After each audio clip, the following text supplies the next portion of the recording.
Ikan gapi memiliki sirip yang panjang dan indah, sehingga menjadi salah satu favorit untuk mengisi akuarium aquascape. Sirip ekor ikan ini bisa sepanjang tubuhnya sendiri. Bahkan beberapa varietas bisa lebih panjang dari tubuhnya. Ikan gapi dalam aquascape selain indah dipandang, ternyata juga bisa menjadi indikator sehat tidaknya aquascape tersebut. Indikator yang saya maksud di sini adalah tanda-tanda yang menyatakan bahwa aquascape tersebut sehat atau tidak. Bila ikan gapi hidup dengan baik, bahkan sampai beranak pinak, maka aquascape Anda sehat. Namun bila sirip gapi Anda rusak atau gapi mati, maka bisa dikatakan bahwa aquascape tidak sehat. Mengapa bisa demikian? Sebabnya adalah sirip gapi yang panjang itu sangat sensitif dengan kondisi air akuarium. Sirip gapi mudah terserang penyakit busuk sirip atau fin rot. Penyakit ini akan menyebabkan sirip membusuk sedikit demi sedikit mulai dari ujungnya. Busuknya sirip ini lama-kelamaan akan sampai ke dasar sirip dan membuat gapi mati.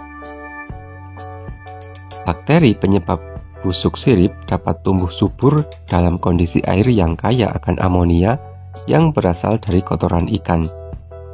Bila air akuarium tidak pernah diganti, akan menyebabkan kadar amonia dalam akuarium menjadi sangat tinggi, yang menyebabkan bakteri-bakteri jahat dapat berkembang dengan cepat.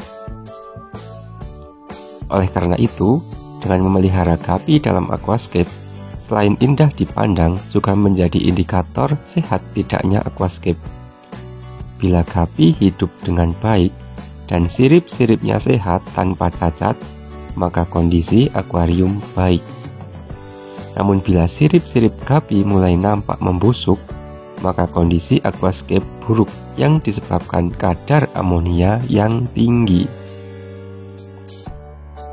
Mengapa sirip gapi mudah terserang busuk sirip? Gapi cukup rentan dengan penyakit busuk sirip karena ukuran siripnya yang panjang.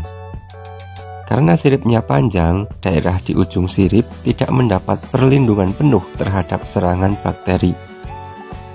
Yang saya maksud perlindungan di sini adalah sistem kekebalan yang dimiliki gapi itu. Saya pernah memelihara gapi bersama-sama neon tetra dan pink zebra dalam akuarium. Karena kesibukan saya bekerja, pernah suatu ketika saya tidak mengganti air akuarium selama hampir 1 bulan. Ikan neon tetra tidak menunjukkan gejala apapun, demikian juga ikan pink zebra. Namun si gapi mulai menunjukkan gejala busuk sirip. Untuk mengobatinya, saya mengganti separuh air akuarium, kemudian saya beri methylene blue untuk membunuh bakteri.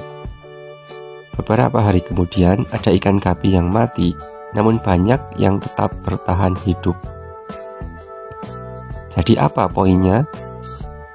Poin penting dalam video ini adalah dengan memelihara gapi dalam aquascape, kita jadi tahu kondisi aquascape tersebut. Poin berikutnya adalah pentingnya menjaga kebersihan air akuarium agar ikan-ikan yang dipelihara bisa tetap sehat.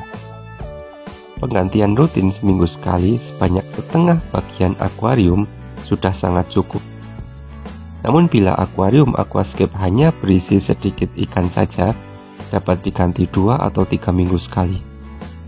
Semakin sedikit ikan, semakin sedikit pula kotoran yang dikeluarkannya. Demikian pula sebaliknya.